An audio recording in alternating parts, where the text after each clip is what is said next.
As you wake up in the morning, you want to find the latest, greatest information about criminal cases and have an intuitive conversation about the suspects associated with these cases. Head over to the Bullhorn Betty channel on YouTube.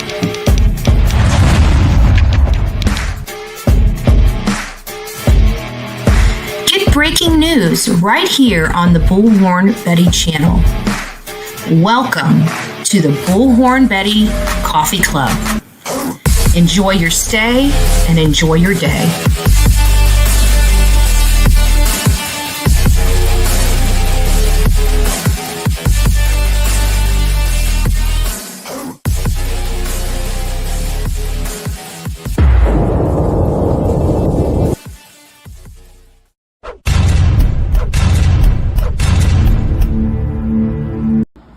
Hi, Bullhorn Betty. Thank you for my shirt. Welcome to the Bullhorn Betty Kids Club.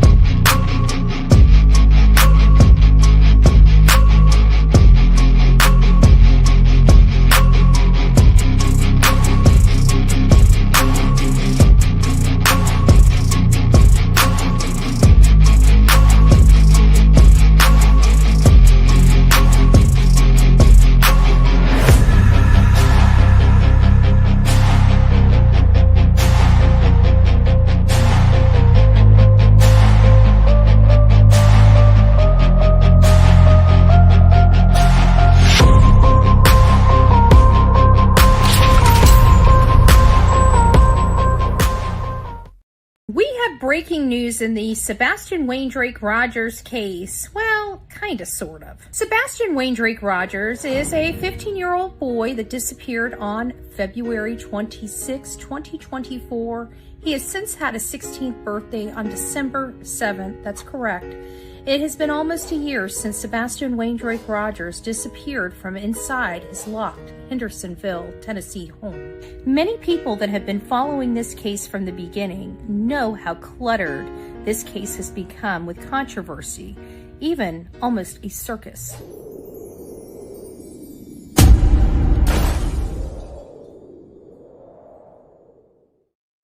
The information and controversy surrounding the mom and stepfather and their story related to Sebastian Rogers has come under heavy scrutiny by the public, both online and offline. The mom and stepfather have hired a team of people known for running interference in cases online, including an unscrupulous PI that says he knows a lot more than it appears that he knows.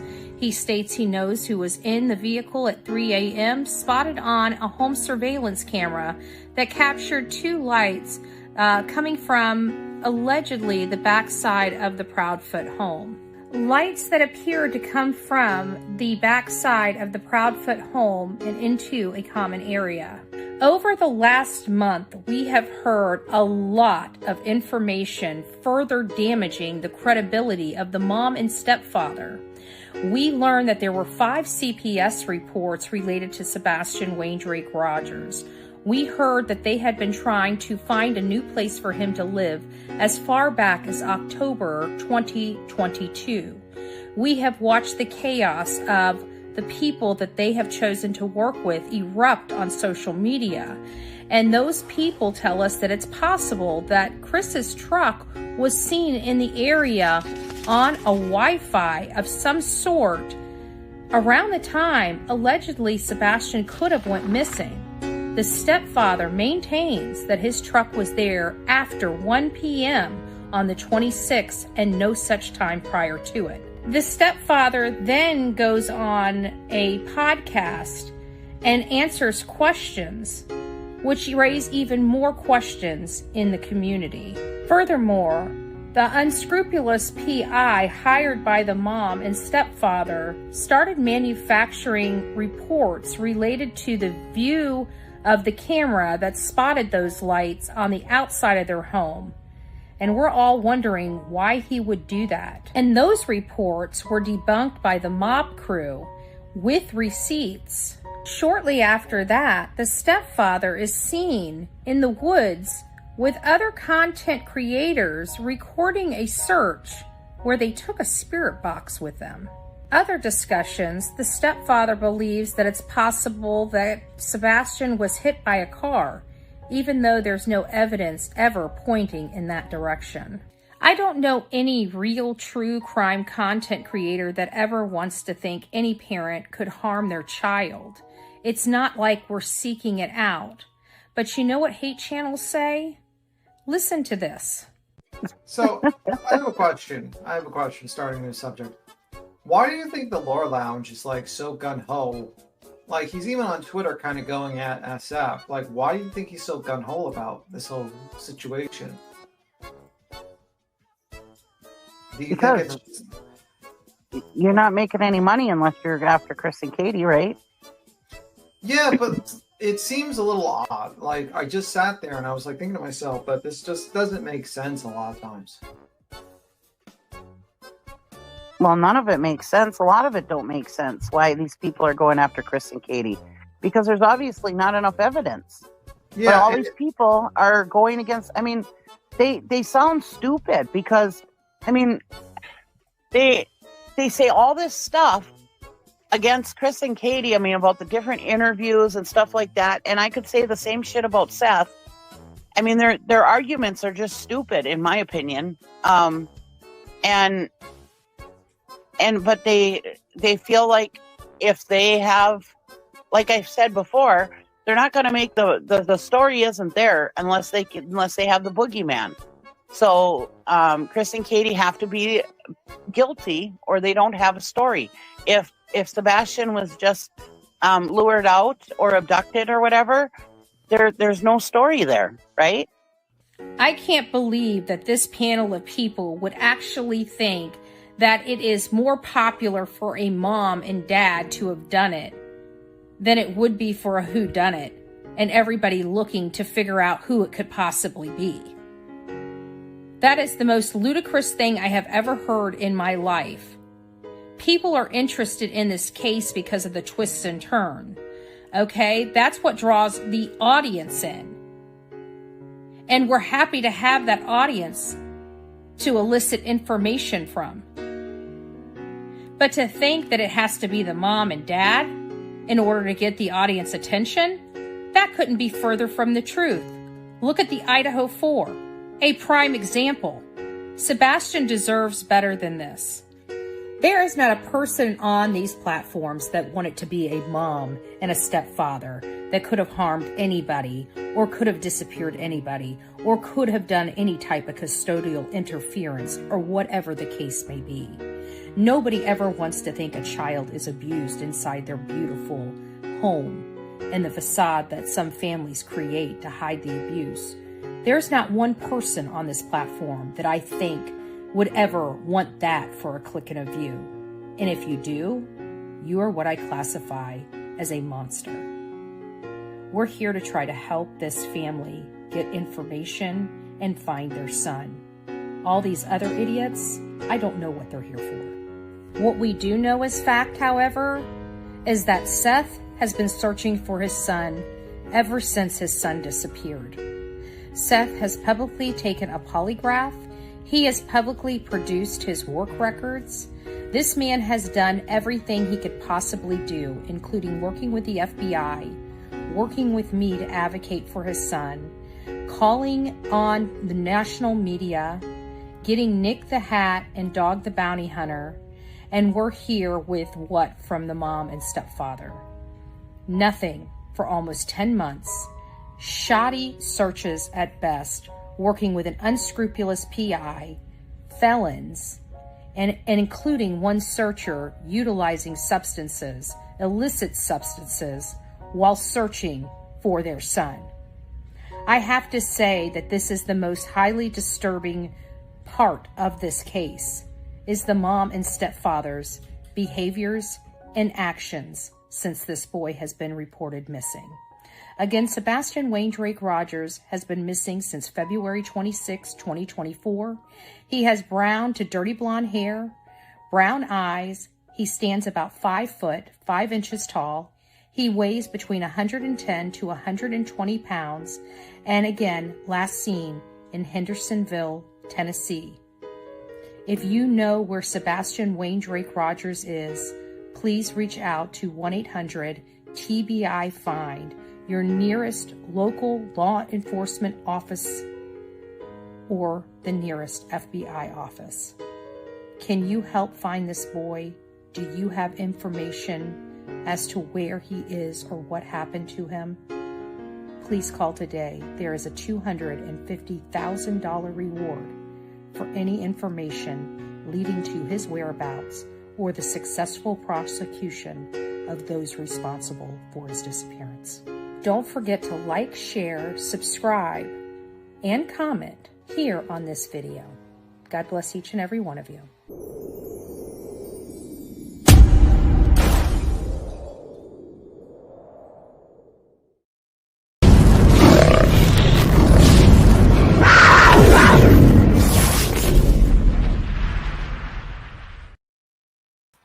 Well, happy Sunday to my beautiful crew.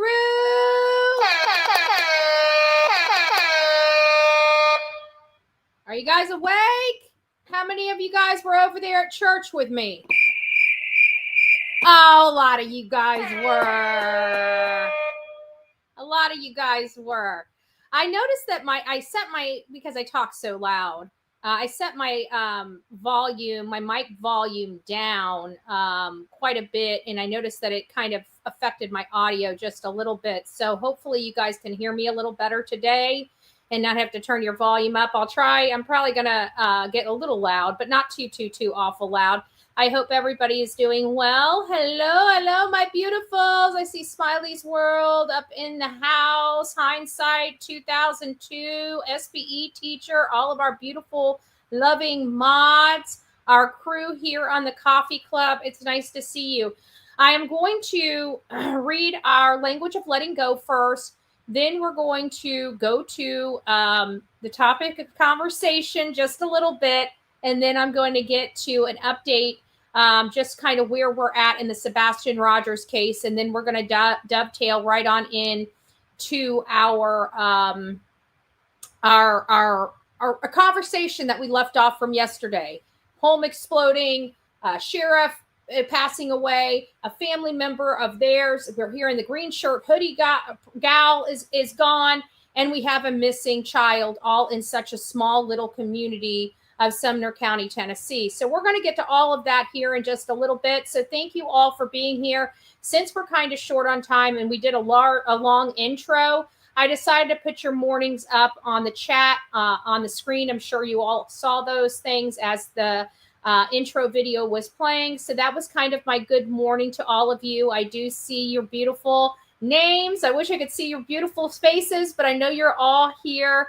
And yes, Smiley's World, as she says, please bring Sebastian home. That is the only goal and objective for the Bullhorn Betty channel, as well as multiple creators across multiple different social media platforms. As many of you guys know, today's the first day of the ban. It hit more social medias and different programs than we had anticipated. I am very thankful and hopeful that one of the first action items on Trump's plate is to work on this TikTok ban and relieve us from this. I will tell you, first and foremost, just from my research that I've done, I find it awfully funny that many of the people that voted to take the TikTok ban down also invested shortly after that vote into Metastock. This was not about national security. This was about the SOBs getting money in their personal pocket. That's all it was about. And I absolutely am appalled with my government, the government of the United States as it sits now, and cannot wait until the successful transfer of power happens. Now, I know some people are about, don't really care for TikTok. I understand your position. However, if it truly was national security, I would stand behind it 100%. And it despite anything, because I think we all should be protected and in a safe community and environment. If I truly, they say TikTok is back up. Has it already started working? Let's see where we're at. I don't know. I've been on there all day. Oh.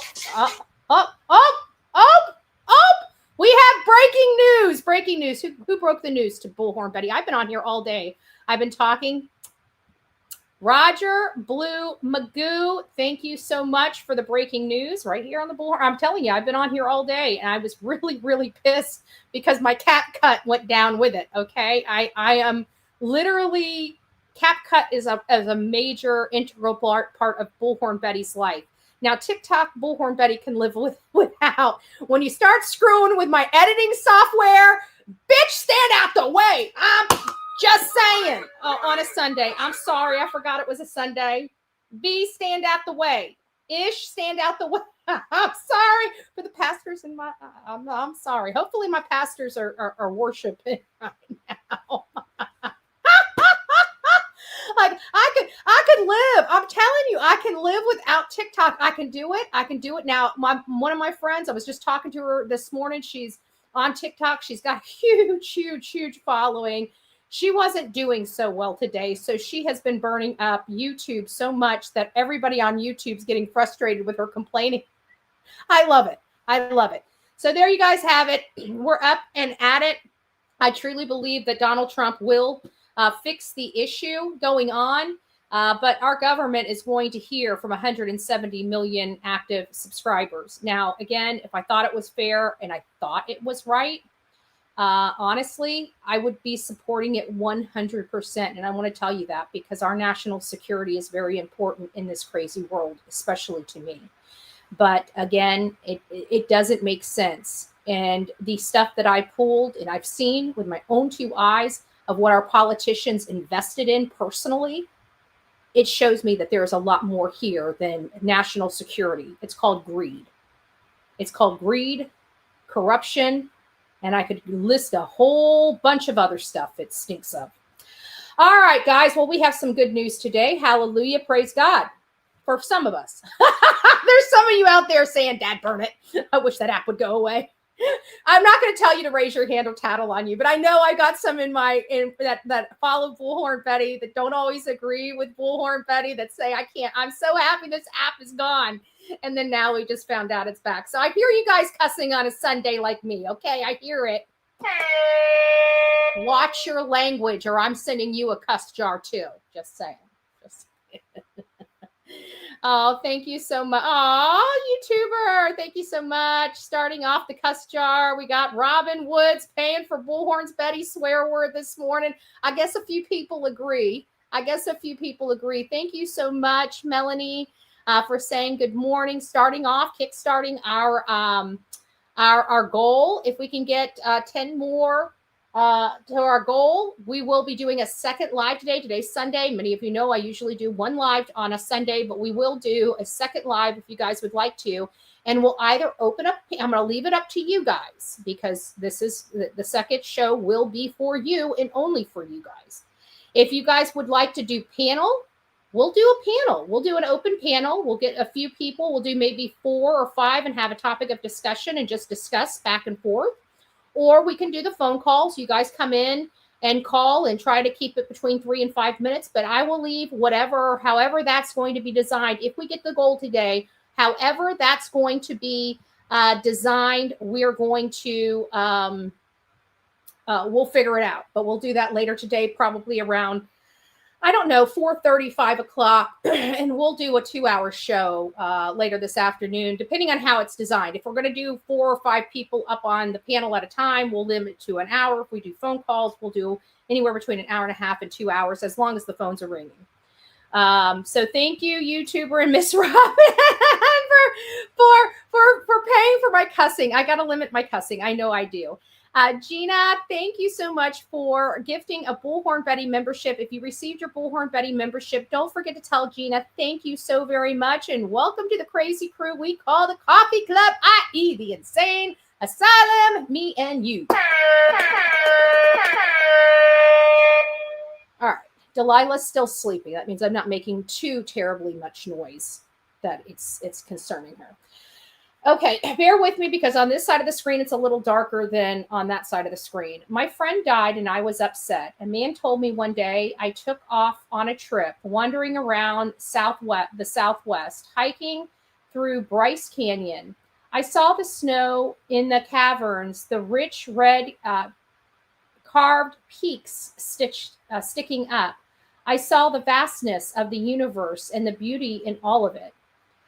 I had set off on my trip to prove how unique and isolated I was in my grief. By the time the trip ended, I realized just how connected to the world I am. Part of letting go is recognizing that you are part of this universe and not separate from it. Perhaps a situation comes up in your life recently that signals an ending, the passing of a relative, the end of a relationship, the loss of a job. These people we love and the things we do contribute to our sense of who we are. When the people and things we love are threatened, taken away, we can rebel. We want to hold on to the known and don't want to see what's on the other side. Let go of the uncontrollable in your life. You're not solitary. You're not a solitary being in this great universe. Set to struggle against all of the forces. You're part of the whole. And the changes that come, whether they're joyous or sad, easy or difficult, are just part of the growing process that each of us go through. Feel the pain when you have a loss. Feel the joy when you have triumph. Then let go and continue to grow. See how connected you are. God, help me recognize that I'm a part of your creation and don't need to fight it. Help me live in peace and celebration of life. For those that needed to hear that messaging today, that was the language of letting go for January 19th. Now, comes the next part. The complainers and the doers, which is the topic of conversation. So in order for us to thank you. They are restoring TikTok. It's breaking news. Yep. We just broke the news here on the Bullhorn Betty channel that we do have TikTok up and running, which means Bullhorn Betty's editing software is officially reestablished. Woo woo!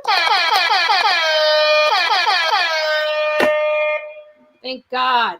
Okay. Like I said, I can live without TikTok, my editing software that I have grown to love. Like, guys, you don't understand. My two working progress of my documentaries, the Summer Wells one and John Benet Ramsey. Oh, thank you, Sort of Marta. And John Benet Ramsey are on my CapCut. Like, it literally stopped my work on two separate documentaries. So I'm now a little concerned. So I'm going to have to start downloading them when I get them to a spot of that section being done, because I don't want to lose the work. And I almost lost the work. Have a coffee and a puppuccino. A second live. Oh, thank you, Sort of Morta. God bless you. God bless you. God bless you. Okay, so that the complainers and the doers. The complainers and the doers refer to a common distinction between people who simply identify and express problems, complainers, and those who actively take steps to solve the problems or make positive changes, the doers. Key points about this phrase, complainers. These individuals often focus on the negative aspect of a situation, voicing their dissatisfaction without necessarily offering solutions or taking steps to improve things. Doers, on the other hand, doers are characterized by their willingness to actively address issues, implement solutions, and work toward positive outcomes. Why is this distinction important? Motivation and progress. While complaining may provide temporary relief, it often hinders progress by creating a victim mentality and discouraging action.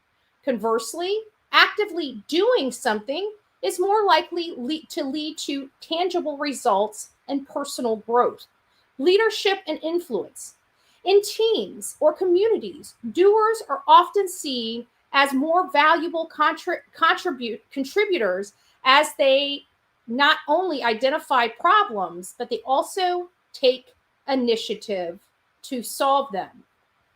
So I thought it's very important to differentiate the difference between people that just sit on a panel and complain all day and absolutely have no strategy other than to complain than to resolve the complaint. Here, on the other hand, for the doers, we identify the problems and we find things to overcome those problems. Very limited do we sit and complain without providing a solution or a path forward. That's the difference and what makes people more successful. Doers, by definition, are far more successful than complainers.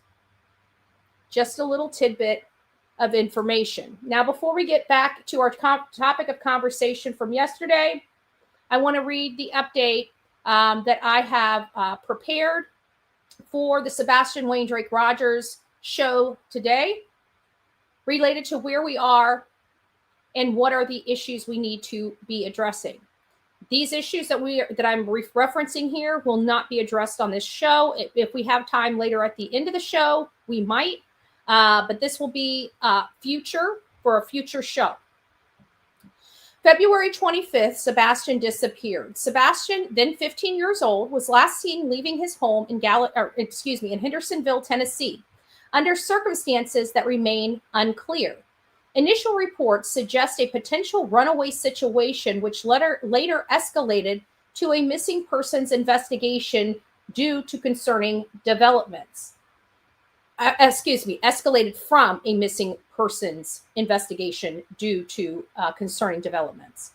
February 27th was when the Amber Alert was activated, which was about a day and a half after his disappearance, and it is currently still active.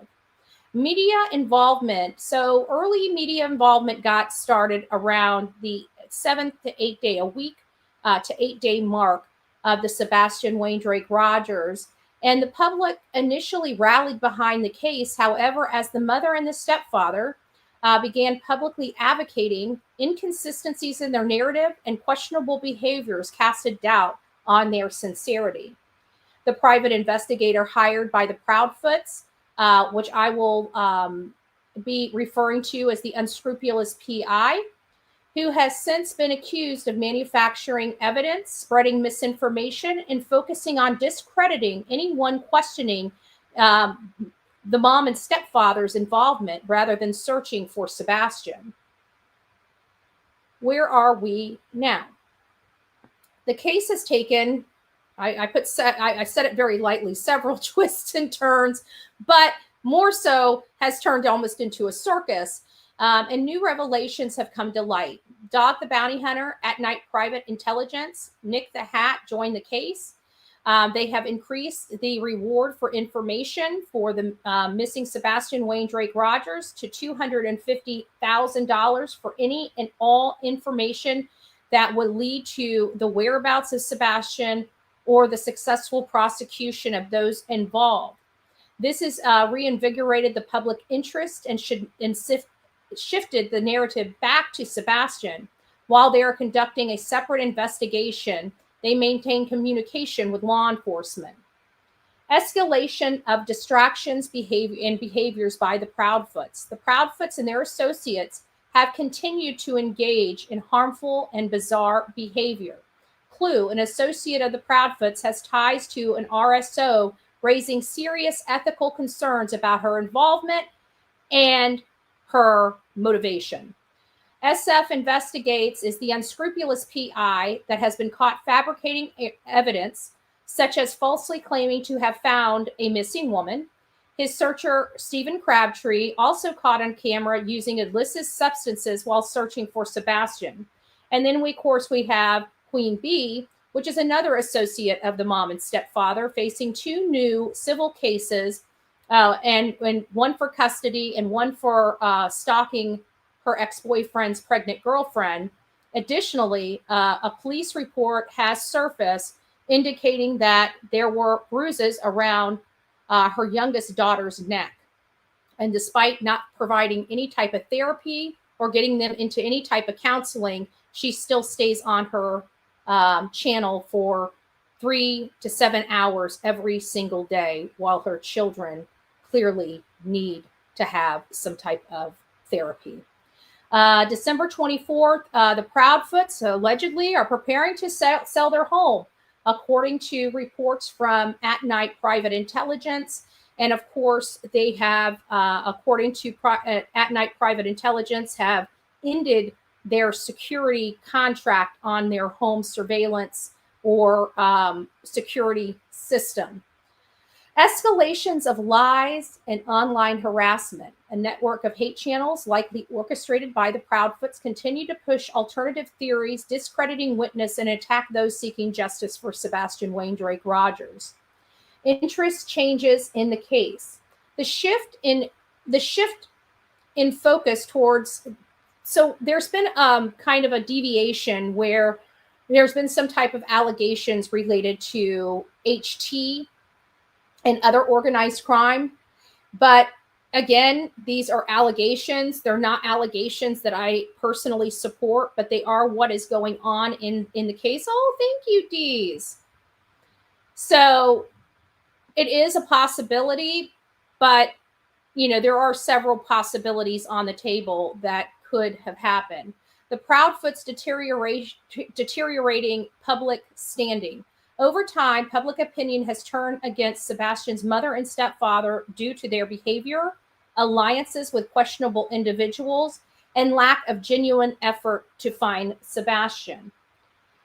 The $250,000 reward and independent investigation of Dog the Bounty Hunter, At Night Private Intelligence, as well as others associated with them, working tirelessly, have brought new life to this case. The Proudfoots' behavior highlights inconsistencies such as their association with individuals like Clue, the unscrupulous PI, and Queen Bee, and their decisions to sell a home, allegedly, amidst the investigation. Escalating misinformation campaign. Discuss how hate channels, this is telling me I need to discuss, this is part of the stuff we'll be talking about, related to the Proudfoots spreading lies to deflect attention and avoid accountability. And our role here on social media. Again, this is all going to be later conversations on other lives. Now, while the investigation is ongoing, the Proudfoots' behavior raises significant red flags. They're focused on silencing critics, promoting untrustworthy individuals, and creating chaos instead of focusing on Sebastian's recovery is highly suspicious. However, the theory of trafficking cannot be ignored, as the case has similarities to other abductions linked to organized crime.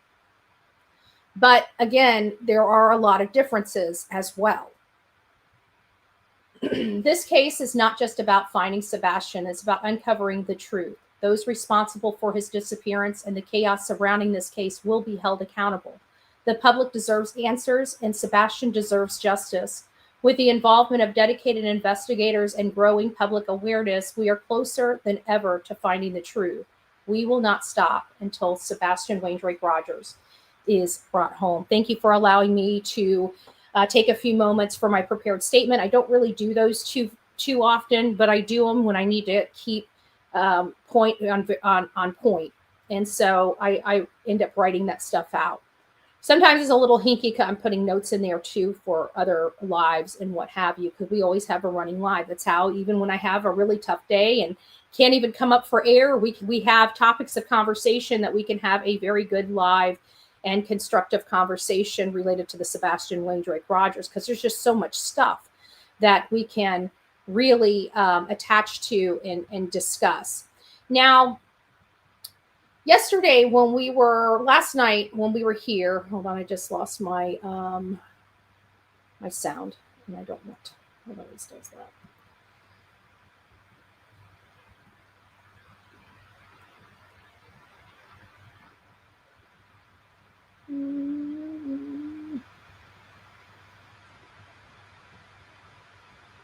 Okay. I think this is the one that's right. Yes, this is the one. Okay, we got it back on the right screen. But I wanted to see this because I think I'm going to be playing the video. I haven't decided whether I'm going to play the video on this one or not. And of course, it kicked my sound again. It's not, for whatever reason, there's one channel it will not let me, so I'll just read it. So this is coming back to the explosion. Yesterday evening's a topic of conversation was directly related to the sheriff, the green hoodie, and the missing Sebastian Wayne Rogers. But one of the other things that we had brought up that many people were unaware of is this house exploding. Now, it kind of was here. We knew it didn't really have anything to do with Sebastian Wayne Rogers, but it was still very odd. And like I said, this is a community of less than 60,000 residents in it. And this got our attention because, one, this was near the step-grandparents' home. We knew that the glasses of Sebastian are alleged, people thought that it was possible that these glasses were found off of Hutch, could have been Sebastian Wayne Rogers. And again, Hutch is near. So this is what was going on at the time that kind of made us raise eyebrows when we heard of this house explosion, because we had the glasses, and then we had the fire at the landfill, and then we had the glasses found. Then we had the explosion of the house. I mean, there was a lot of stuff going on, and a missing 15-year-old autistic boy from the area. And then, if you guys remember, there was also a 17-year-old girl that was found unalived in the county as well by her boyfriend or ex-boyfriend. So, I mean, we had a lot of crazy stuff going on in Sumner County with such a small population. And we're not even going to get over into some of the stuff over in Gallatin. That's just straight Gallatin, the city of Gallatin, not Sumner County. So we have a lot of stuff going on. So I followed this case because I know you guys were interested in it. And even though we knew that it had nothing to do with Sebastian, it was still interesting and still perked our curiosity. But what we did find out is that Sumner County identified the person responsible for it. It sounds like it was the lady in the other unit, because this was a duplexed unit. Did I move this over so you guys could see it? It was a duplexed unit. There it is. And one of the lady that went to the hospital, is the one that was ultimately charged with the crime. But nobody is explaining why she would, and she's charged with child abuse and neglect and all this other stuff as well. So it's very interesting to me about what is going on in this community. And listen to this. Here is the craziest kicker about everything. She went to court on October 25th, or maybe it was October 30th. It was right before Halloween. It might even have been on Halloween. I can't remember the date she was supposed to go to court. Do you know that all of the mainstream media in their area, their local media,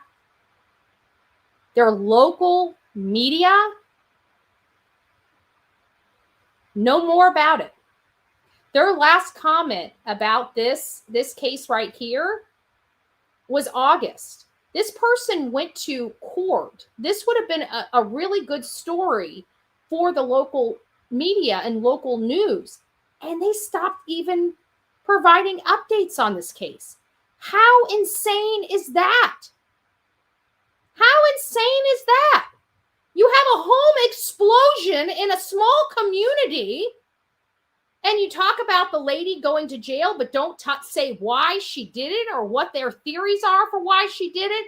And then the next court hearing, mainstream media just steps out. This is the nonsense that we don't like when it comes to mainstream media. I'm sorry, it just is.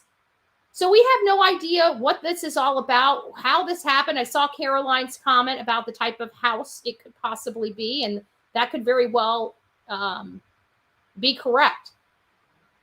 Sorry, I got something stuck on my teeth. There we go. That could very well be correct. When's this one? Okay, I think we're done with the explosions. Now, getting on to the next part about it. So one of the first things on my thumbnail, and one of the reasons why I did in fact come live yesterday is because I didn't have all the information that I needed for the topic of conversation. So what I do a live. I tell you where we're going with a conversation, and you beautiful people send me what I need for the show, the supporting documents I need for the show when I can't find ones or don't know where to find them at. One of the conversations was about Sonny Weatherford. He was the Sumner County Sheriff, and in the middle of Sebastian Rogers' investigation, we learned that the sheriff, which was not going to run for re-election, so we had already known that he was not running for re-election, but all of a sudden we wake up one day and he's gone. And we're all scratching our heads saying, how in the world can he be gone? What in the world happened to the sheriff? Many of us have no clue. I don't know why it's doing that. Hold on, let me get it down. I guess it's only two things. So this only gives me more problems than answers when it comes to Sonny Weatherford. Okay, because we thought he was on. Oh, hey, Gypsy, it's nice to see you, my love. We thought he was on vacation. At least I was unclear related to the details. That's the way I want to explain it. I was unclear related to the details on what happened to the sheriff. Now, this right here only makes me pause a little bit more, because he died on August 2nd from a severe head injury. They say was sustained in a fall. The fall occurred the previous day while he was attending the 2024 Tennessee Sheriff's Association Conference in Pigeon Forge. So, does this settle my mind when we're looking at this and many people sit here and tell me that they feel like there's something related to this fall from Sonny? Honestly, this does not make me feel any better. If he was on vacation and he fell, I could understand that. But you're coming up to an election, dealing with a freaking crazy case. You attend a Sheriff's Association conference and lose your life? How many people were there when he fell? What did he hit his head on? This is now starting to make me very, very, very concerned related to the sheriff. Concern that I didn't originally have, because I looked past it. I figured he was on vacation. He had a fall. It could have been, he could have been hiking in the mountains, and, people don't realize a fall's a fall. He could have fallen, 3 stories down. So it makes me wonder how in the world this man got hit. How do we know that somebody didn't push him or shove him or something more? Who was there, and why is there no information explaining this?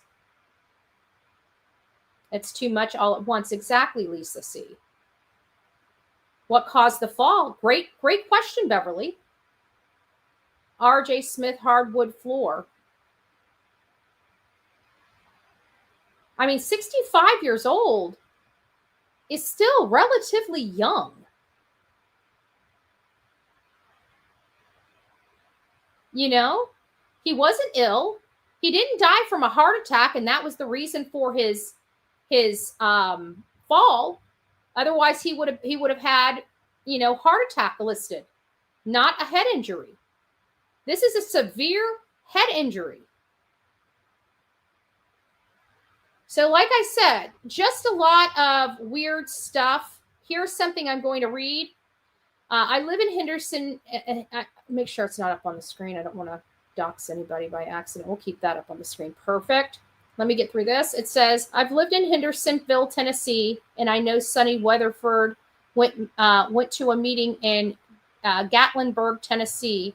When he got up to get his dinner at the meeting, he slipped on the floor for whatever reason and hit his head on the floor, causing brain bleed. They could not stop the brain bleed and keep it stopped.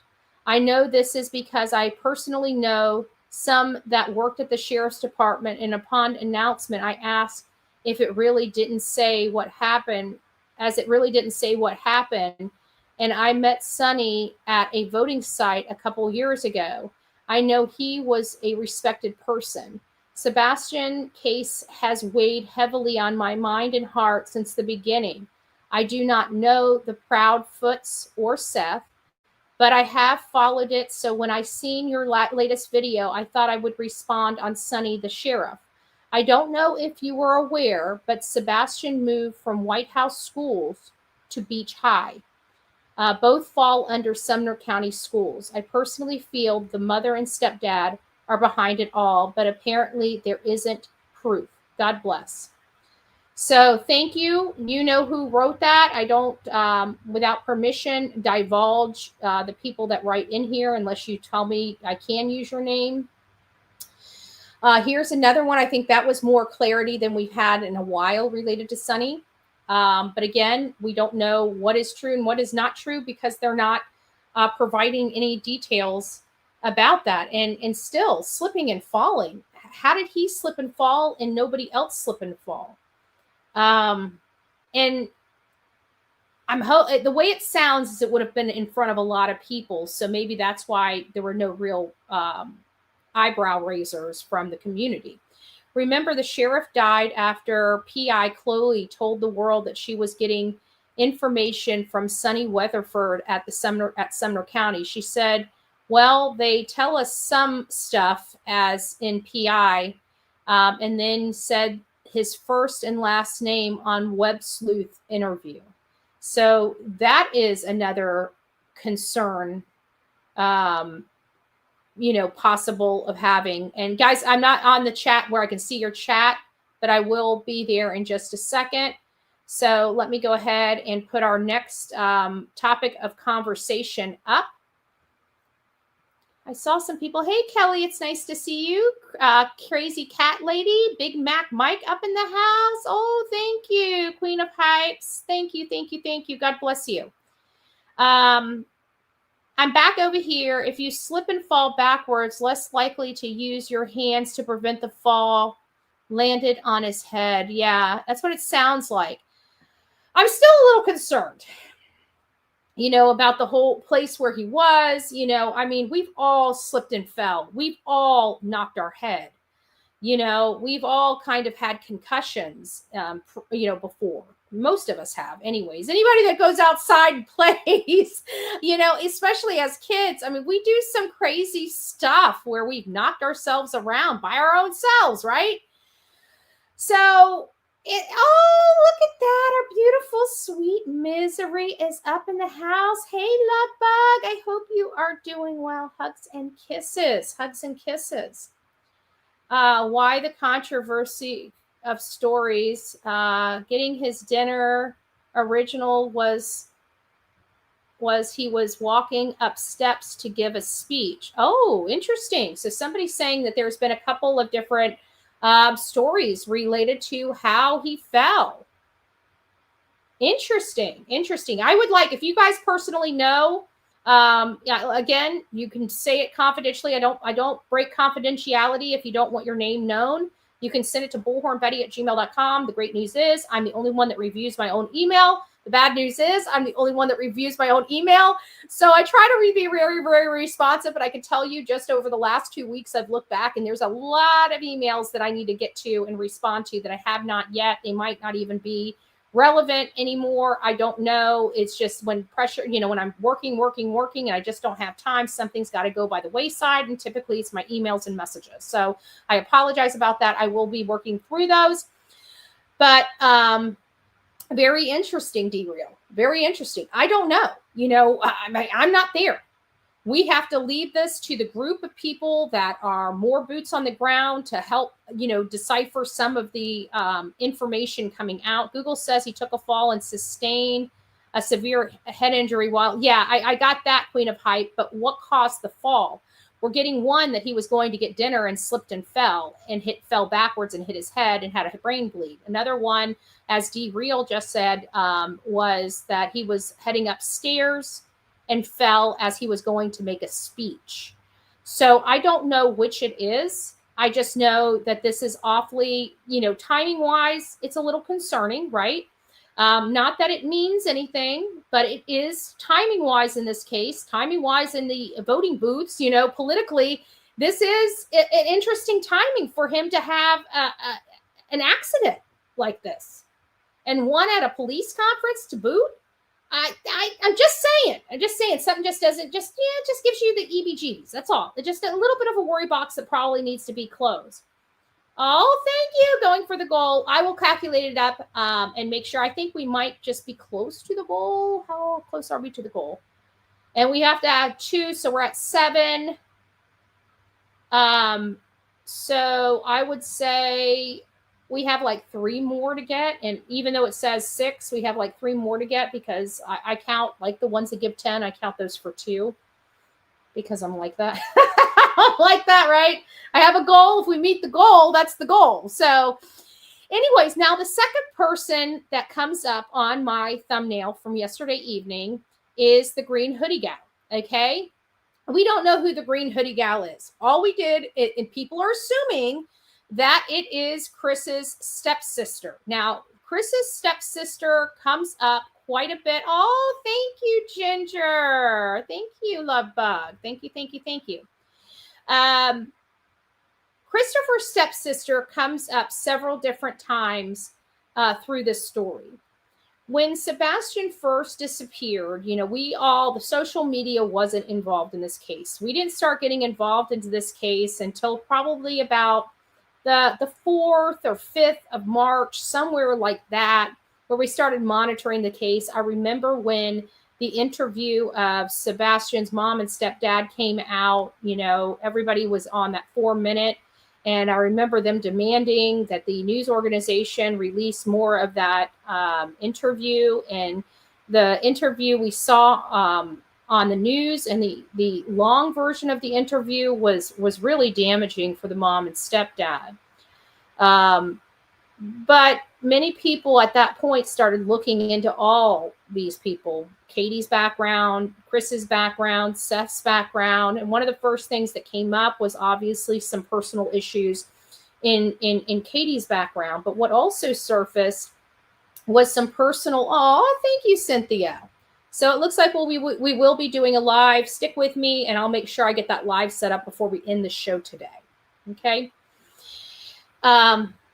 But we learned that through the grapevine that Chris had to go to the Navy or go to jail because of something that happened in his life. And the rumors were he R'd or SA'd his stepsister. That was the rumor that was going around.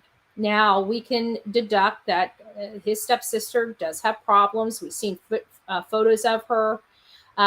We know from Nina Gomez that Mike is Chris's biological father and Linda is Chris's stepmother. Well, Melissa Richards, or Richard, I think it's Richard, is Linda's daughter. So it makes me wonder, is this the daughter that we were rumored to have been hurt by Chris years ago, which is what forced him into the Navy? Now, many people have seen the obituary for Melissa Richard, and they're like, maybe this person really isn't related to the Proudfoots. Maybe this isn't everything, whatever. Well, here is her, and this particular Melissa is the one that appears to be on that obituary. Okay. So I thought this would be very interesting for you guys to see, because this is kind of the solidified receipt that the one that passed away, is truly the stepsister of Chris. So now we have the death of a family member and a death of the green hoodie person. Now we're being told that those people are two separate people. So now we've just added another death in this mix, right? So we have a disappearance of a 15-year-old boy. We have the death of the sheriff that is overseeing the investigation. We have the death of a potential eyewitness, and we have the death of a family member, all of which I heard were tragic. What does that mean? I don't know. We just heard what happened to Sonny Weatherford, and I have to say that it sounded very tragic. So let's look at the receipts. And again, this is from the beautiful people that are in my chat that come here and provide me this information. So I just want to make sure I'm not going to block. Hold on, guys. Let me pull this back just a little bit. I just want to make sure that I don't dox anybody. I want to make sure that I can get all the way to the bottom without seeing anybody's name or where I need to stop. Sometimes if I stop, okay, so I need to stop right there. Okay. So we'll get back up here and we're going to read this together. Okay. It says, please pray for my family. My nephew, Sebastian Rogers, has been missing going on 3 weeks now. I pray he comes home safe and sound. Your family loves you and misses you. I didn't know you were related. I'm so sorry. These are some of the comments. It's my brother's kid.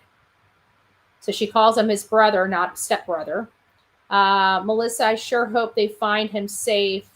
Is your brother his biological father? You know, and we get over here and it says, it says, I sure hope you find him safe. Your brother, the biological father. I honestly think someone close to him had something to do with his disappearance. No, it's my stepbrother, Christopher Proudfoot. I haven't seen or talked to them in 3 years. It seems like there was a falling out in the family 3 years ago, which is quite interesting considering 3 years ago is when they sold their house in Remington and started working on purchasing their home off of Stafford Court. Does that have anything to do with it? Or is it something to do with faith? You know, usually families that are tight don't just end things. I've only met the kid and mom one time. So she's met them, but she's only met them one time. A little odd for me.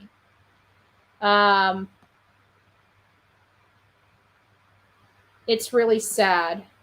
Prayers sent.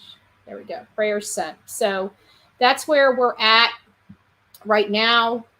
And again, if that doesn't corroborate, it does. It's the same person that does have an obituary. It was a family member of theirs. Oh, thank you, Be Great. God bless you, my love. God bless you. And so it's really concerning because, again, I can't stress enough to you guys, 60,000 people in this small community. That's it. 60,000 people. And now we have a missing boy, a dead sheriff, a dead family member of people that we deem most likely responsible for this child's disappearance, and a dead eyewitness. The last person, literally the last true third party that saw this boy alive before he disappeared. The proof of life. She was literally the last person that saw him and Katie together. And they're gone. So I think, it's hard not to have these discussions. You know what I'm saying? It's hard not to have these discussions surrounding these people. But we've also learned that the first alert of the green shirt hoodie guy was from at night on December 4th, 2024. December 4th was the first time we learned of the green shirt hoodie guy which ended up being a gal. Oh, thank you, Juicy Jealous. I'll go back through here and give you guys a personalized thanks. Hey, DNA, it's nice to see you. Why couldn't Mr. MR be GR? Oh, a GH. I gotta say, DNA, you know, all BS set aside, when you look at the picture of Melissa Richard and the green hoodie gal that we learned was a female, it really, it does look about the same. But I'm getting conflicting information, and we may learn that his stepsister truly was the green hoodie gal. But right now we're getting conflicting information. I'm not ready to make that leap or stand on that because we don't know. I'm getting too many conflicting information. So I, at this point, have to separate them apart from each other. We may find out that they're the same person, but where I'm sitting right now, I can't make that assessment or assumption. If we had a little more factual information that could lean that way, and I could play the tape through and see if I would know how to explain it. But right now I can't attach them together, but it is possible it could be. I mean, I myself took a double take, so I know that it could be, but you know, I keep reading and trying to source these things. And the problem is I can't corroborate that it is. It's possible. That's the only thing I can assess with this, with the stepsister, is it is possible it could be the green shirt, our green hoodie girl. But we're hearing that it's those people are two separate people, and they just so happen to have both passed away in November. So I really believe that if we find out the green shirt hoodie woman is truly, in fact, Chris's stepsister, I'm sorry. I'm going to absolutely be, that would be the pivotal moment when I kind of move off the non-premeditated side of the fence over to the premeditated side of the fence. That would be the leap. If we could, if that was true, that would be my leap at that moment. When that is corroborated, I will be officially over the non-premeditated side of the fence over to the premeditated side of the fence. But right now, I'm still on this side of the fence, and I still don't know who the identity of the green hoodie woman is. Now, if she's deceased, I don't see why they wouldn't release her name or identity. But we don't have it, and nobody has released it, not even at night. Private intelligence. So I really don't know. Thank you, Stephanie. I appreciate that. I watched a channel today from 9 months ago about Sebastian in the chat. Some stated CP would tell people Sebastian was unalived by a car in Hendersonville. I agree with that. We started hearing those rumors too, that they were trying to push that he was hit. But one of the points I was able to corroborate is they brought in an entire team into Sumner County when Sebastian disappeared, and that team was only designated to clearing all the culverts. And why is this important? Because if you're walking on the road and you get hit by a car, well, especially like say in the middle of the night and nobody's there, the place you're most likely going to land is in a culvert, either on the same side of the road or on the opposite side of the road, depending on the trajectory of the impact and the speed at which the vehicle was going. You could be on your side, or you could be slung all the way on the other side of the road. Either way you look at it, the culverts, at least for the 5-mile radius, had a special team that cleared all the culverts in the area. So that does not hold water for me. And not only does that statement, and I know it's not your statement, but one of the reasons why that doesn't hold water for me is because the culverts were checked, and there has been no information leading toward that way. Now we've had information leading toward an abduction way, and an information leading toward a mommy and stepdaddy did something terrible way. But the one way that was not entertained at this moment has been a hit and run of any kind. There's been no evidence of that. There's been nothing to support that. There's been nothing. I honestly feel the only reason why anything is coming forward from LE is only because others have pushed this case and exposed things. And yes, it does. That's kind of how it does happen. And that's why I work so hard, is because typically in a lot of this, we can find some stuff that will make law enforcement have to address it. And the green shirt hoodie is one of them. We force law enforcement to have to address it. We do have the ability to do that. We like to hold that tool in our pocket in worst case scenarios. You know, we had a problem. Why wasn't this talked about? Why wasn't this exposed prior to? Now we're holding law enforcement's feet to the fire. Somebody came in contact with Katie. Have you spoken to this person? They had not. It's time for you to speak to them, because clearly something happened there. Just my opinions. Hey, Rochelle, I hope you're doing well. I'm sorry, both Buddy. I'm sorry, both Buddy, but I heard through the grapevine that it was her, is Chris's stepsister, through the grapevine. She's dead now. Yeah, I heard that too, but I've also heard on the other hand that they're saying, no, they're two separate people. I looked at the photos, okay? I looked at the photos of his sister and the grainy photos of the lady in the green hoodie. And I got to say, the grain, you know, you miss a lot with grainy details. We all know that. But they looked really, really, really close. I'm not denying that or disputing that one bit. But in an ounce of precaution, you know, we have to be cautious. Oh, thank you. Thank you, D-Real. We have to be cautious. And I think we met our goal. So we will definitely do a live. Let me just check this. We have, oh, you guys are amazing. You guys are amazing. Thank you. We met our goal. So we will do a second live.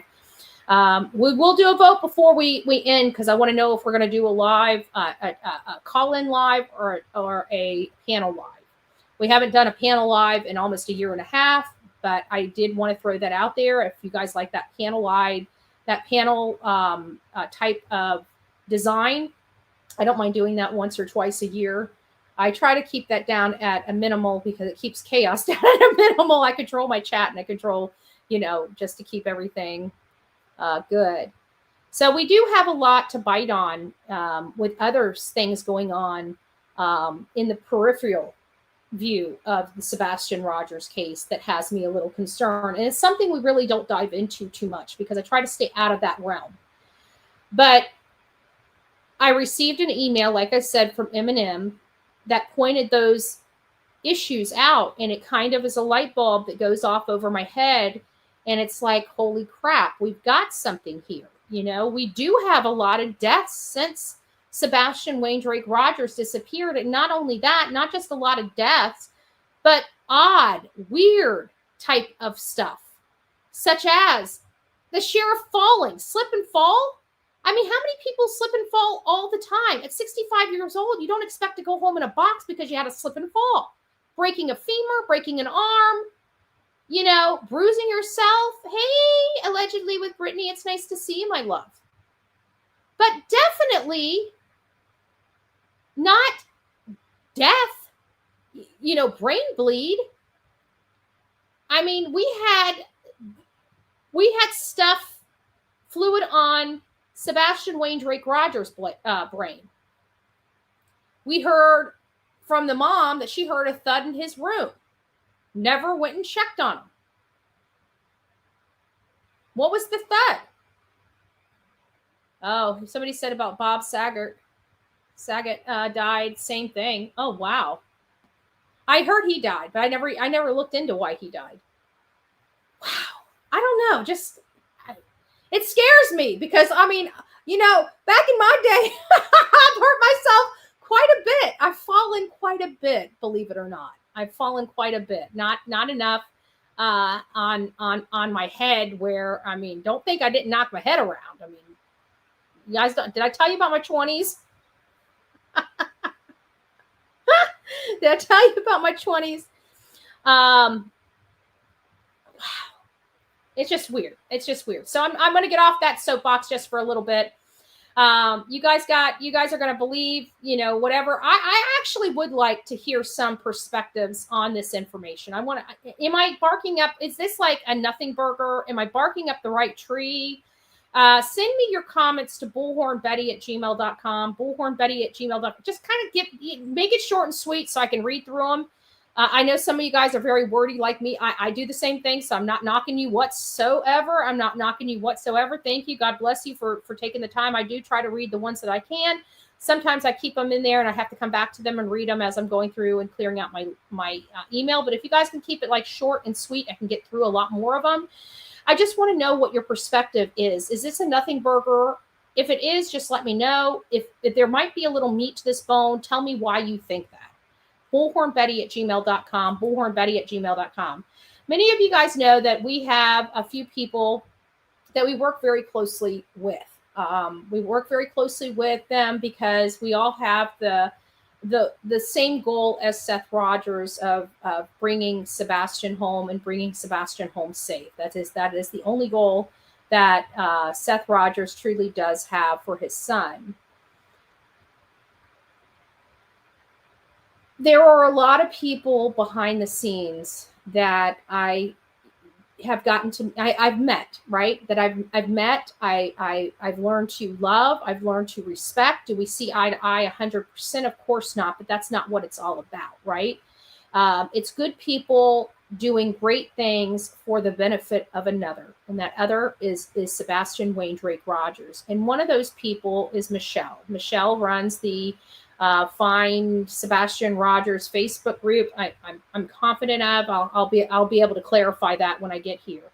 And she wrote a novel on here to break her own personal silence. And so I'm giving her a platform here on Bullhorn Betty channel. I'm going to read her statement to all of you. Bear with me. It is small print. I'm going to try to pull it up. And we're going to read it together. So for those that are hard of hearing or whatnot, we're going to have it both on the screen as well as, let me get it blowed up here, as well as I'm going to be reading it to you. And it's going to be pretty, okay, so this is about as big as I'm going to be able to get it. Okay, so this is from Michelle. Can we read it good? Okay, we can read it good. Beautiful. Beautiful. So it says, I've had enough. All these so-called creators are mad and going absolutely nuts, in my opinion. However, these same creators are the same ones who have been bashing Seth since April and May. From TikTok to YouTube, I've recorded over at least 50 or more lives and probably 400 screenshots in or around. Y'all literally were asked to stop bashing a parent over and over again, and you would not stop for the money. So now you're all in these alleged lawsuits. Whatever, you're so mad. Hello, wake up. You think all this came from nothing. No, you won't talking recklessly and dangerous. And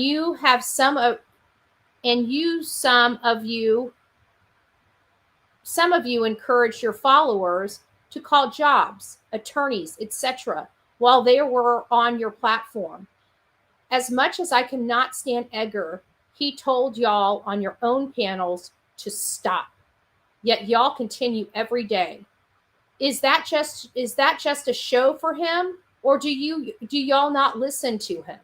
Y'all brought these on yourself. Literally, all you had to do was cover the case without being disgusting, disrespectful human beings, in my opinion. Half of you hashtag Sebastian and don't hardly talk about the case anymore.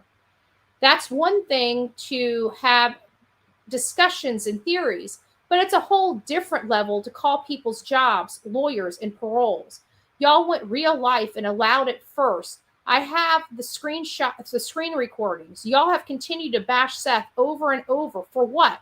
He's not a perfect human being, but you know what? He's been his son's biggest advocate. He's fought every day to keep his son's name out there. He opened the door to anyone to search from the beginning. The first day I met him, I thought he seems tough, but dying on that dying on the inside. Seth knew no one expect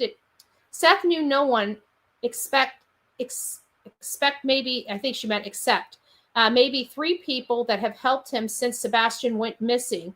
All of his volunteers, etc., never knew him. We have took the good with the bad when it comes to this case.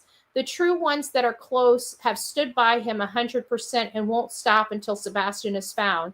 Seth is beyond broken since Sebastian went missing. Seth hardly sleeps. He's literally living every parent's worst nightmare. You think to yourself, my child's father or mother texted me. Let me go to the next one. Where is it? Okay. Let me get that pushed up. Hold on. There we go. Where were we? Okay. He hardly sleeps. He literally is living a parent's worst nightmare. You think to yourself, if my child's father or mother texted me saying Sebastian's missing, but don't freak out. Like, what the hell? Who wouldn't freak out? Seth has searched, passed out flyers, put out signs, billboards, and much more. So thank you seriously to the people who donated in the beginning. I can tell you Seth does appreciate it. He has helped whatever he can. If we asked him for vigils, to mail out flyers, bracelets, Seth truly just wants his son found, Sebastian Wayne Drake Rogers. Here's where you'll find, even when I don't agree, I still will appreciate people who have been boots on the ground, share his flyer, even had billboards up for Sebastian. One particular person who I truly do not care for put a lot out with her group. You know what? When everyone was questioning and it's hard. Me and another woman drove through Nashville, etc., took pictures and sent them to know that you weren't lying. When stuff is factual and it's helping Sebastian, I can stand for what is right.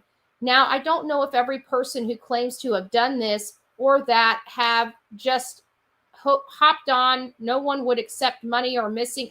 It's starting to get difficult. I think she's missing some words in here. We cannot control what people are due, but we can stand up for what is right. I want to know how digging into any of these parents' life 10 years ago is helping find Sebastian. Please enlighten me. I am one of those people that do dig into parents' backgrounds when they are missing. And one of the reasons why I dig into their background is because history has a way of repeating itself.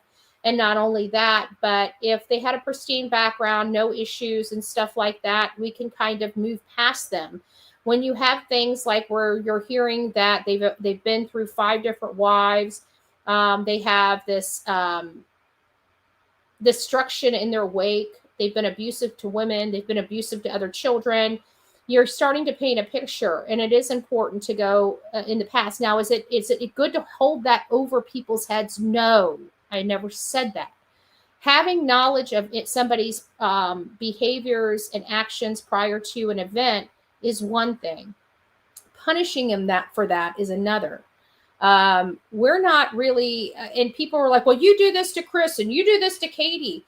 It's because it's true. What they're doing is lies. They're literally making up and manufacturing information for a narrative. There's a big difference there, you know?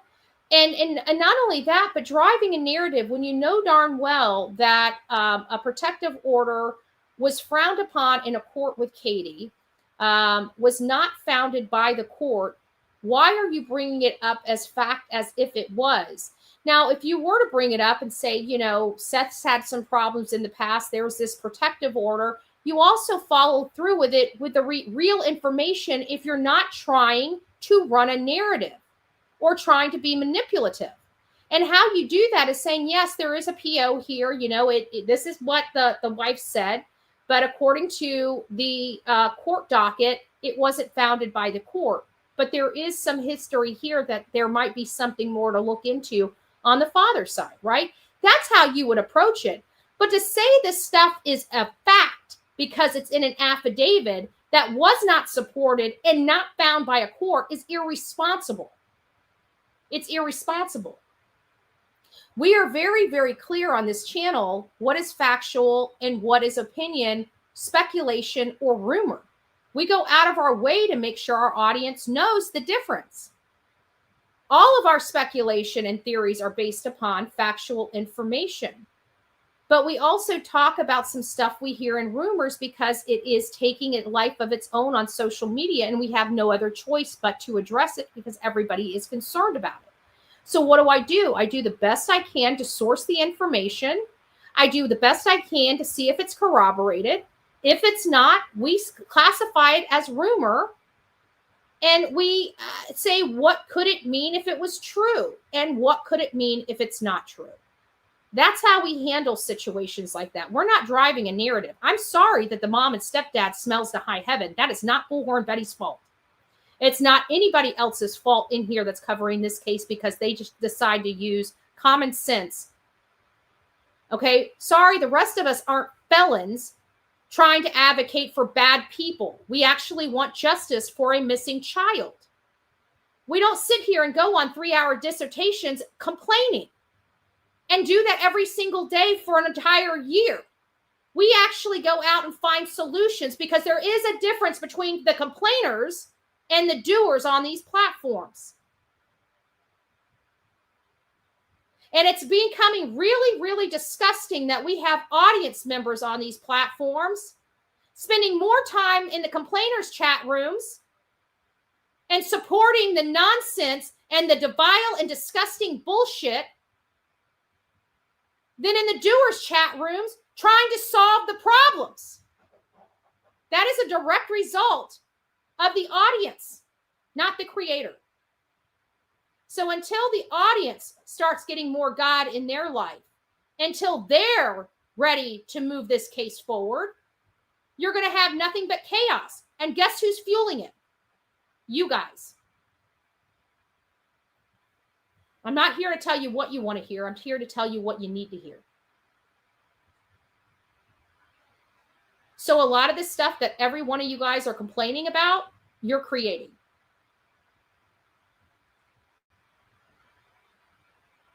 So when you're tired of helping this problem, stop. That's what you can do for Sebastian Rogers. Stop.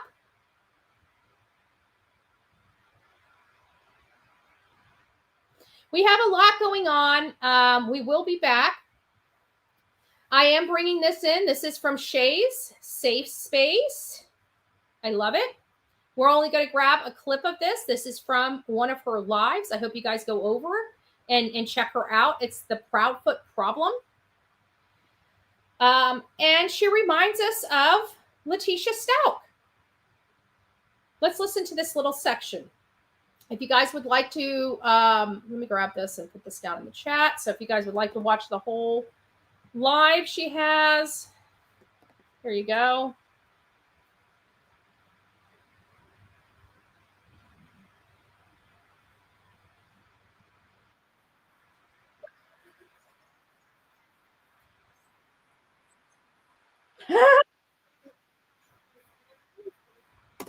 Listen to it. It's so funny how emotional people get when their face is not on the screen, as opposed to how they would be with their face on the screen.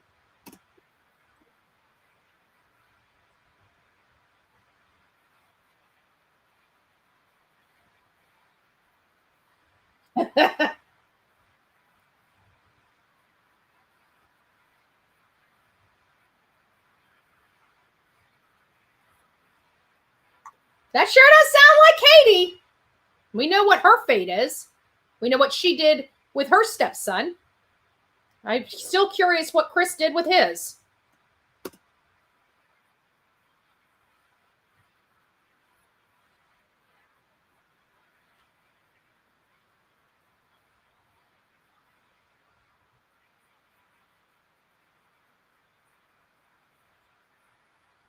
I like this. I kept it in because it came right behind a Letitia. I think this was perfect. I think the way it was positioned in her live, going from one to the other, is perfect.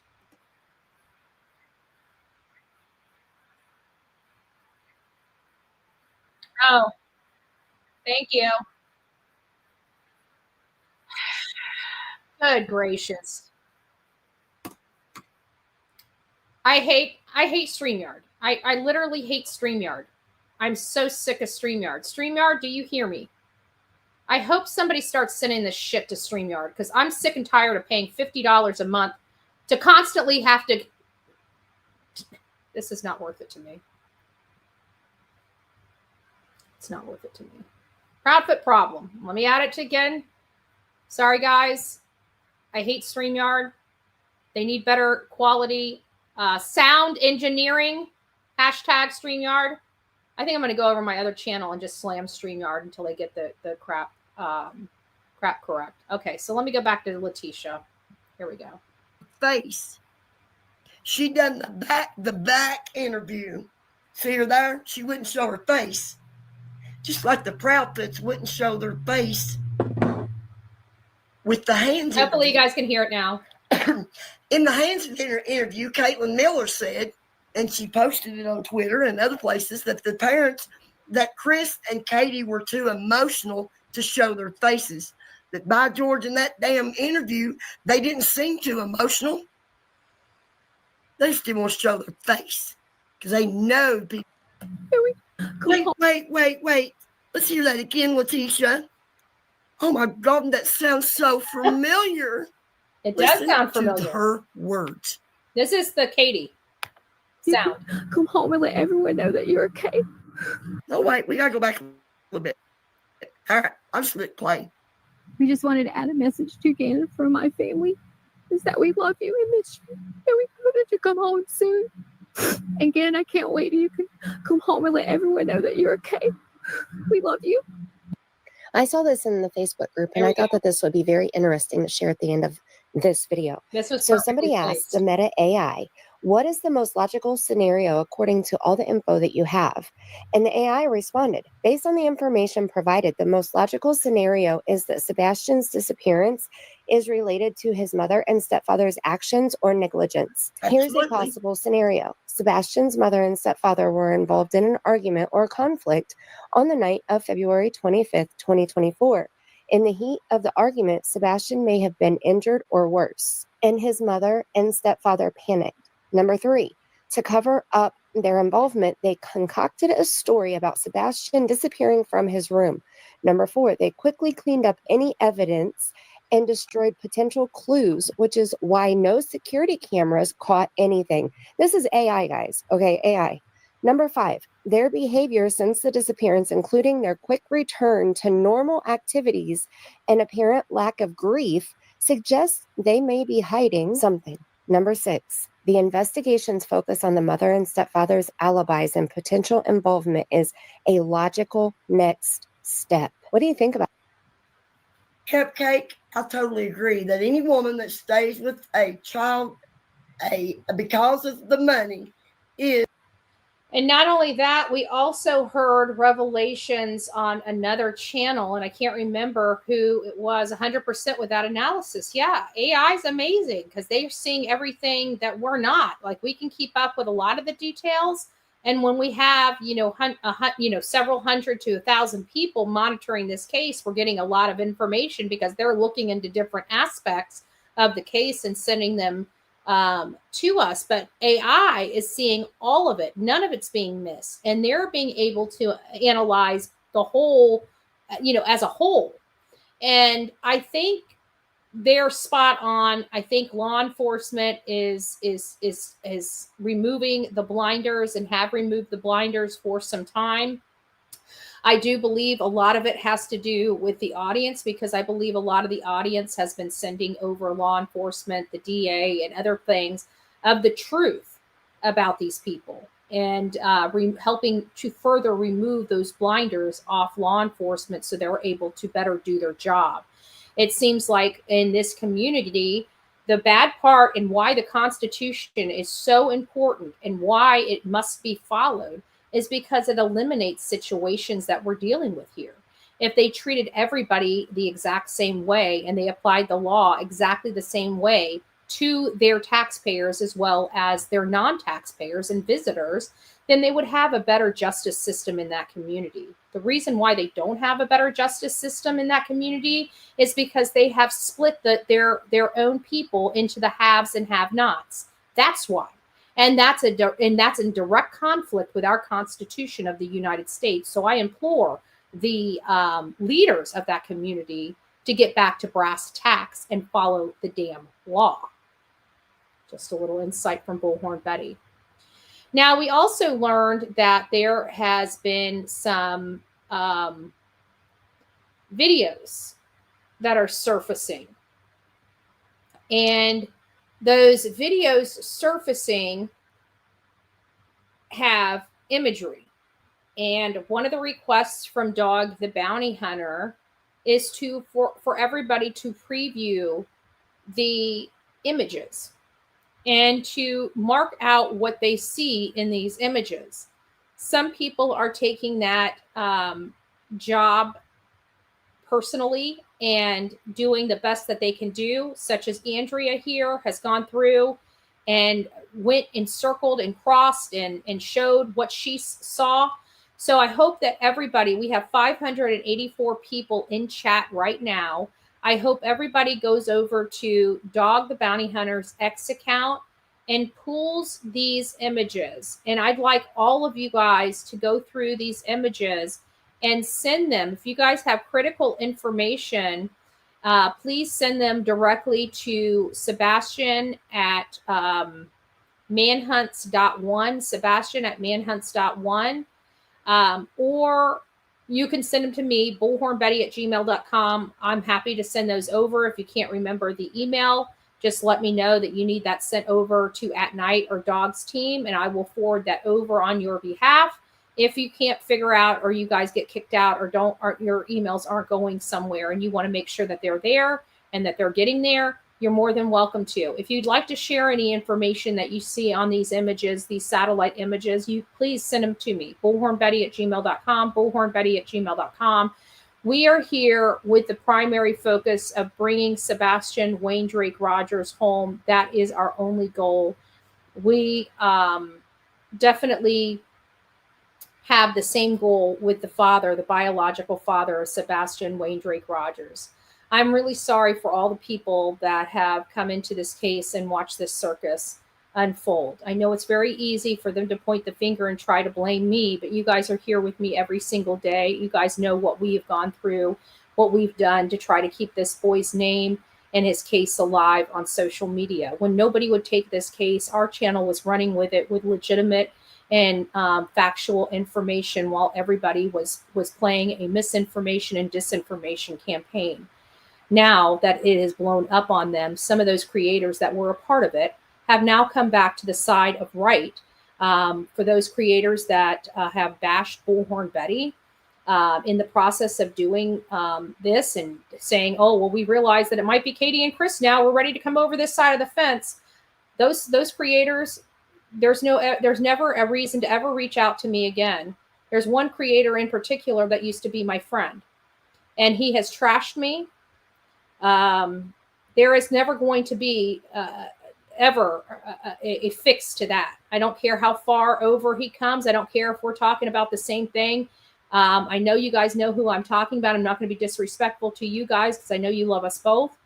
But he ended that friendship. It will never, ever, even when his girlfriend goes bye-bye, it will never, ever be seen or heard again. I will never work with him. I don't want anything to do with him. I think he's a joke. He used to be all about baby Jesus until he wasn't. Okay? We're all about baby Jesus, whether we have a good day or a bad day. And we definitely don't throw daggers in people's backs, especially people we used to call friends. So with that being said, there are just some friendships and some collaboration that was done before that will never, ever happen again. I will never hold the same respect for some of these creators that I once did. The ones that are working this hard right now to help Seth and his family, I'm absolutely grateful for. I'm absolutely grateful for. And those are the people, those are the real people that rose above the bullcrap to give this boy and his father a fighting chance to find his son.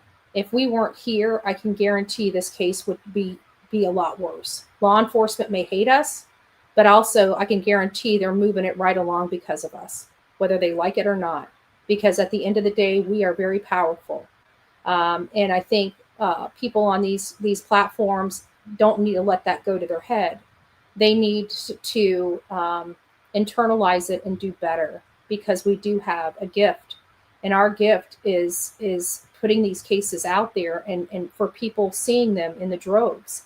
If we weren't very effective at our work, we would not be able to get these cases as much attention as they have. This case is one that we have all worked very hard for. So it does get the attention, the rightful attention it deserves. And because of that, I truly believe this case will be solved much quicker than it would have been if social media wasn't involved.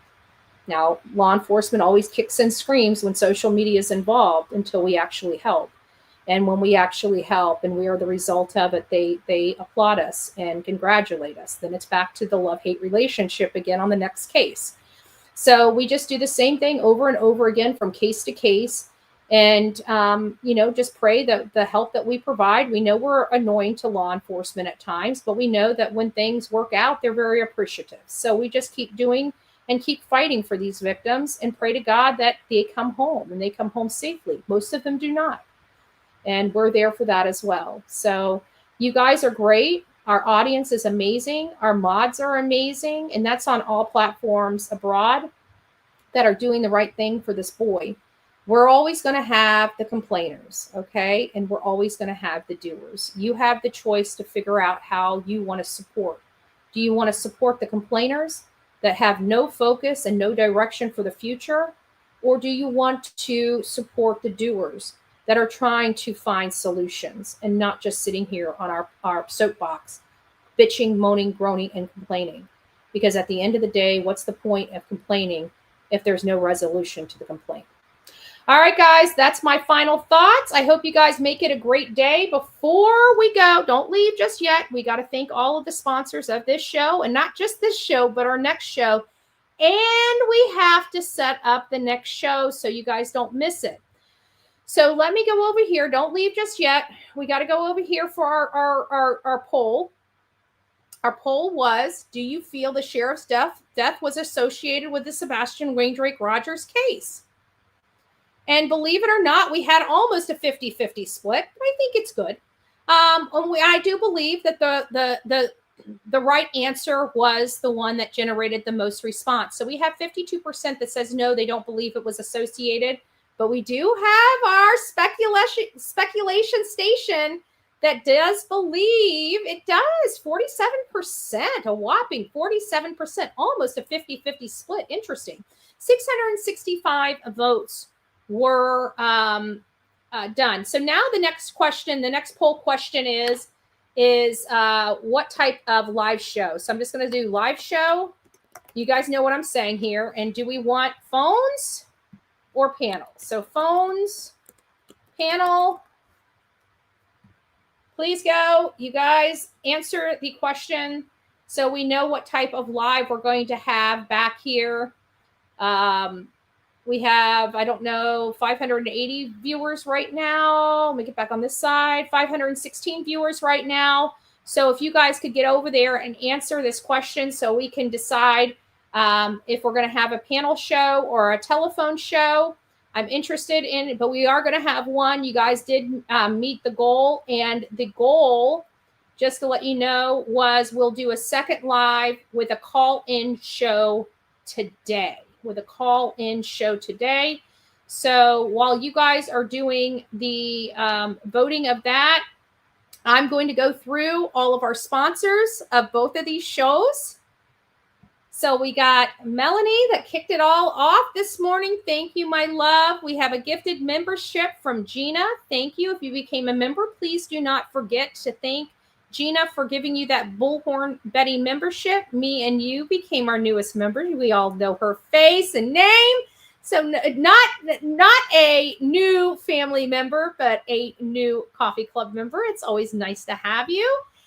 We have the YouTuber helping Betty with the swear jar, followed by Robin helping with the swear jar for the F-bomb Bullhorn Betty drop this morning. We have a good morning, everyone, from Gina. God bless you. ER Blue, never skipping a beat. Our beautiful shining star. Thank you, Betty and Maud, for what you do. You are absolutely welcome. Our beautiful sort of Morta. Have a coffee and a puppuccino. I love that, a puppuccino. A puppuccino, and let's have a second live. Well, we definitely have a second live coming out. Donna, good morning. Thank you so much. Our beautiful D's Mystery Obsessed said, my Sammy boy says, hello, BHB and Coffee Beans. Sebastian Wayne Drake Rogers, Sebastian's Army. Amen. Our beautiful Gypsy. She's never left me stranded out there in Tennessee. Always been by my side. Good morning, Betty. Good morning, Coffee Club. Thank you so much. Our beautiful Queen of Hype. Just cause you the bomb. Thank you. Thank you. Look at that. Sweet Misery gifted a Bullhorn Betty membership. Don't forget to tell Sweet Misery. Thank you. Thank you, my friend. God bless you. Miss Robin says, good, going for the goal. I've emailed you several times. Oh, that reminds me. We have a couple emails that I have not, I've gotten to, but I have not discussed, and we will be going through those. There it is. I do see your email, Robin. But this is from Nicey Marie. Nicey Marie has sent me some things. I'm still trying to process them. We will be going over her images here, but I did want to let you guys know that we do have a lot of support, a lot of people working with the experiences and the expertise that they have. So once I get a good understanding, I may have to consult with Nisi Marie, because I see what she's saying, but I don't understand. She's got to kind of explain some stuff to me. Thank you, my beautiful Ginger that says BHB and Delilah. Much love back at you. Cynthia, thank you, my love. Be great. Hi, my friend. Well, hello. Let's hit the goal. We did hit the goal. Thank you all for participating. Thank you. Juicy Jello. It's nice to see you. Snack for puppy. Aw. She's right here. You want to say hi? She's starting to grab me when I pick her up. She's got this little low girl. Like, Mom, do you have to pick me up? Here she is with her blue little diaper on that she keeps pulling her tail out of. See, she's missing her tail. Her tail goes through the side. She likes to pick, and I loosen it up. I'm scared it's going to hurt her. Oh, stop it. There we go. Now we got her tail back through. Look at her. My little baby angel. She's my little baby angel. I tell you what, she brightens up my day. If you guys are having a bad day and you're home and you just need some love, I tell you what, a little pocket pup is right up your alley. I thought she was going to be more of a handful than I could handle, but I got to tell you, she's not. She actually takes a lot from me, and gives me a lot as well. In the mornings, it's hard to wake up on the wrong side of the bed when you got this playful pup licking your face, you know? And she's just like, hey, Mommy, it's time to get up. Ew. And then when she stretches or puts her little paws over her hands and she's like yawning, it's the cutest thing in the world. How can you wake up angry? I'm trying to wake up angry because I just want to get on here and let people know how I truly feel. And then I wake up with this cute thing and it softens me up and I'm not liking it. I've got a reputation to uphold, darn it. She's ruining my reputation. People see me as this, you know, nice person, loves puppies and stuff. I don't like that image. I like Machete Betty and Strangler Betty, right? Come mess with me. Even though it's not reality, but it still makes you feel like, oh yeah, but rough tough cream puff. Rough tough cream puff. You a liar. Oh, Elizabeth gifted 5 Bullhorn Betty memberships. If you received your 5 Bullhorn Betty memberships, don't forget to tell her thank you. All right, now let's go over and check out our panel. We have 120 some odd votes. I'd like to have gotten it up to 200 at least. Come on, guys, flood in there and start hitting a button. Are we doing phones? Or are we doing panels? I'll give you guys 20 more seconds. It's been, well, maybe 4 minutes because it's only been 6 minutes since we started the vote. So we'll get it up to 10 minutes. If you guys have not hit the button on that, please. We got 482 people. Please, please, please hit that button. Detective Whistler says, my cat, the run starts at 4:30 a.m., feed at 5 a.m., then take a nap. Then it's run time again. There's 11 of them. Oh, good gracious. Yeah, she pops up. It's funny because in the morning I got to play with her. When we're on the bed, she corners me, so she knows that I have to play with her. So she grabs her toys and just throws them at me to play with her. So every morning before we get out of bed, we have to play and wrestle around with the toy for like a half an hour and rub her belly and get her stretched out. Then it's time to go out and potty. Then it's time when she comes back in, she gets her little spot of milk. And then she gets a little chicken strip, a little treat in the morning. Then she sleeps for a little bit while I do this live. Then as soon as this live ends, she's up. She's ready to go play with Emily. We go out there for about 10, 15 minutes with Emily. Then she comes back in. She sleeps some more. Then later in the afternoon, if it's not freezing cold, we go out in the backyard and play fetch with the ball. But I just bought her a new smaller ball for in the house so she can play fetch in the house during the cold time. So she's doing good. She's doing good. All right, let's get over here and check out. I'm going to go ahead and end if you guys have not voted, we are voting now. We are voting now. We are voting now. We have 147 votes. All right, we're going to have to give some instructions on the panel. So we'll bring 3 or 4 people up to the panel. She's a hard worker. I know. Oh, and good gracious, do not argue with her because she's much louder than you will ever be, okay? I am a loud woman. My name is Bullhorn Betty. Bullhorn Betty is being yelled at by the likes of this little thing here. This little thing here yells louder than Bullhorn Betty. She is definitely a Delilah Bullhorn.